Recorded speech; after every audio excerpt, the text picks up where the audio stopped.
దేవుని ఘనమైన నామమునకు స్తోత్రములు. ఈ వాగ్దానం వింటున్న మీకందరికీ మన ప్రభువును ప్రియ రక్షకుడైన యేసుక్రీస్తు నామములో శుభములు, మా హృదయపూర్వకమైన వందనములు తెలియచేస్తున్నాం. ఈరోజు దేవుని వాగ్దానం యెషయా గ్రంథం 41వ అధ్యాయము 14వ వచనం. నేను నీకు సహాయం చేయుచున్నాను అని యెహోవా సెలవిచ్చుచున్నాడు. ఈ మంచి వాగ్దానం మన మంచి దేవుడు మనందరి పట్ల నెరవేర్చునుగాక. ఆమేన్. ప్రియ దైవ జనాంగమా, మన దేవుడు ఈ రోజున మనకిస్తున్న శ్రేష్టమైన వాగ్దానం చూడండి. ఆయన మనతో డైరెక్ట్గా చెప్తున్నారు, నేను నీకు సహాయము చేయుచున్నాను అని. మన దేవుడే మనకు సహాయం చేస్తే ఎవరు ఆపగలరండి? ఆ దేవుని సహాయం ఎలా ఉంటుందో చెప్పనా? ఆశ్చర్యకరంగా సహాయం చేసే దేవుడు ఆయన సహాయమే ఆశ్చర్యం. అసలు మన కన్నులకు అది ఆశ్చర్యమైంది. ఉజ్జియాను గురించి మాట్లాడుతూ ఉజ్జియా గురించి 2వ దినవృత్తాంతముల గ్రంథం 26వ అధ్యాయంలో 14వ వచనం చివరిలో అంటాడు, అతడు స్థిరపడు వరకు అతనికి ఆశ్చర్యకరమైన సహాయము దేవుడు అతనికి కలుగజేసెను అని. నిజంగా మన దేవుడు ఆయన ఆశ్రయించిన వారికి ఆయన ఆశ్చర్యకరంగా సహాయం చేసే దేవుడు. అక్కడ ఉజ్జియాకి దేవుడు అలా చేయటానికి గల కారణం ఆ 26వ అధ్యాయంలో 5వ వచనంలో మనం చూస్తాం. అదేంటంటే, అతడు తెలివి కలిగిన ఆ జకరియా దినాల్లో ఉన్నాడు. అతడు దేవుణ్ణి ఆశ్రయించాడు అని. అతడు దేవుణ్ణి ఆశ్రయించాడు. ప్రియ దైవ జనాంగమా, ఈరోజు నీ వాగ్దానం వింటున్న మనందరం కూడా ఆయన్నే ఆశ్రయించాం. ఆయన ఆశ్రయించిన మనకు దేవుడు ఆశ్చర్య రీతిలో సహాయం చేయబోతున్నాడు. ఆయన ఆశ్చర్య రీతిలో సహాయం చేస్తే ఎలా ఉంటుంది? మీకు ఒక మాట నేను గుర్తు చేస్తాను. ఏలియా దినాల్లో ఆ ప్రాంతమంతా భయంకరమైన కరువు. ఆ దేశమంతా రాజు కుటుంబం మొదలుకొని ఆ దేశంలో ఉన్న సామాన్యునింటి వరకు భయంకరమైన కరువు తాండవాడుతుంది. ఆ కరువు దినాల్లో ఒక్క పూట కూడా ఏలియా పస్తుండలేదు. ఏలియాని కొన్నాళ్ళు ఏం చేశాడు తెలుసా? కెరీతు అనే వాగ్దేరు పంపించాడు. ఇక్కడ ఇంకా కరువు స్టార్ట్ అవ్వక మునిపే ఏలియాను కెరీతు అనే వాగ్దేరికి వెళ్ళిపోన్నాడు. కెరీతు వాగు దగ్గరికి వెళ్ళాడు. పొద్దున్నే ఆయన ప్రార్థన చేసుకుని కూర్చున్నాడు. ఆయన కూర్చున్న చోటకి కొన్ని కాకులు రొట్టెలు తీసుకుని వచ్చినాయి. రొట్టె ముక్కలు వేసినాయి. ఆనందపడ్డాడు. మరికొన్ని కాకులు వచ్చి ఆయనకి మాంసం ముక్కలు వేసినాయి. అబ్బా, సంబరపడ్డాడు. ఆ రొట్టె మాంసం కలిసి తిన్నాడు.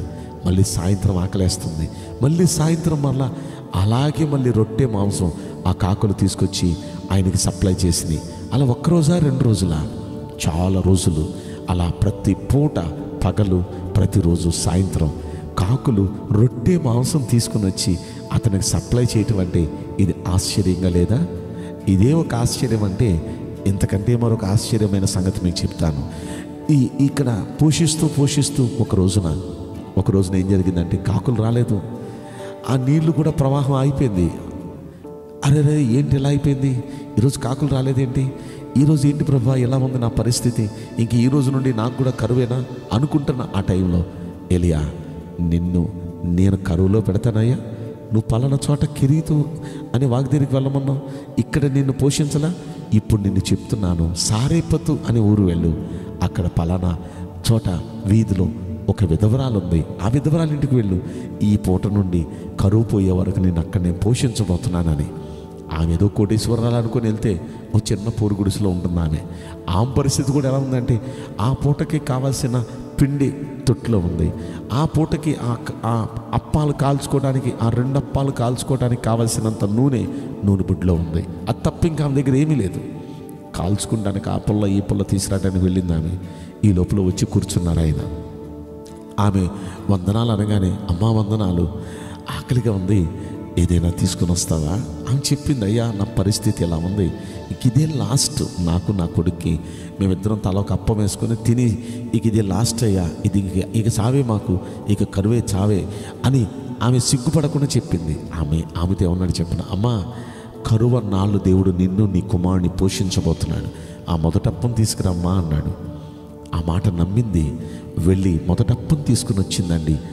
అయితే జరిగింది ఏంటో చెప్పున, ఆ తర్వాత ఆమె వెళ్ళి చూస్తే ఇందాక ఎంత పిండి ఉందో అంత పిండి తొట్టిలో ఉంది, ఇందాక ఎంత నూనె ఉందో అంత నూనె బుడ్లో ఉంది. అది ఒక్కరోజైనా కరువు తీరిపోయింది, జనాలందరూ మళ్ళీ సమృద్ధిలోకి వచ్చారు అన్నంత వరకు అక్కడ తొట్టిలో పిండి తగ్గలేదు, ఆ నూనె బుడ్డిలో నూనె తగ్గలేదు. ఈ ముగ్గురు చక్కగా తింటున్నారు అప్పాలు వేసుకొని, ప్రతి పూట ఎంతో ఆనందంగా. నిజంగా ఆశ్చర్యకరమైన సహాయం అంటే ఇది కాదా? ఈ వాగ్దానం వింటున్న ప్రియ దేవుని బిడ్డలారా, ఆనాడు ఏలియా సేవించిన దేవుడే ఈరోజు మనము సేవిస్తున్నాం. ఆనాడు సారేపతి విధవరాలు సేవిస్తున్న దేవుణ్ణే ఈరోజు మనము సేవిస్తున్నాం. వారిని ఎలా ఆశ్చర్య రీతిలో ఆయన వారికి సహాయం చేశాడో, మీకు నాకు కూడా మనందరికీ ఆయన ఆశ్చర్యకరమైన సహాయం చేయబోతున్నాడు. ఎలా వస్తుంది అది ఆయనకే తెలుసు, అది ఎలా జరిగిద్ది అది ఆయనకే తెలుసు. ఆయన చేయాలనుకుంటే కాకుల ద్వారా కూడా చేయగలడు. ఆయన చేయాలనుకుంటే అసలు ఆశ్చర్యం కన్నులకి. తొట్టిలో పిండి అవ్వకపోవటం ఏంటండి, నూనె బుడ్డిలో నూనె అవ్వకపోవటం ఏంటండి? కరువన్నాళ్ళు వారు నిత్యం అలాగే పోషించబడుతున్నారు. ఆశ్చర్యం కదా? మనలందరినీ ఆశ్చర్యకరుడైన దేవుడు ఆశ్చర్యకరమైన సహాయం మనకు దయచేసి మనల్ని ఆయన దీవించబోతున్నాడు. వింటున్న విశ్వాసంతో వింటున్న మనందరికీ ఆయన ఆశ్చర్యకరమైన సహాయం దయచేయునుగాక. ఆమేన్. నేను మీకోసం ప్రార్థన చేయబోతున్నాను. పరిశుద్ధుడా, ప్రేమగల యేసురాజా, మీ పరిశుద్ధ బంగారు పవిత్రమైన నామమునకు నిండు మనసుతో కోట్ల కొలదిగా స్తుతులు స్తోత్రములు వందనాలు చెల్లిస్తున్నాం. ఈ వాగ్దానం వింటున్న ప్రియుల జీవితంలో దయచేసి ఈ వాగ్దానం నెరవేర్చి కృప చూపించండి అయ్యా. మీరు ఈరోజు చక్కని వాగ్దానం, నేను మీకు సహాయం చేయుచున్నాను అని మీరే చెప్పారయ్యా.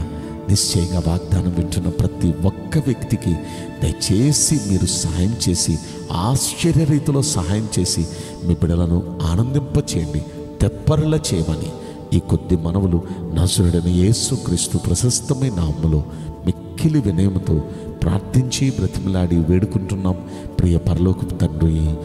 ఆమేన్. May God bless you all. Thank you.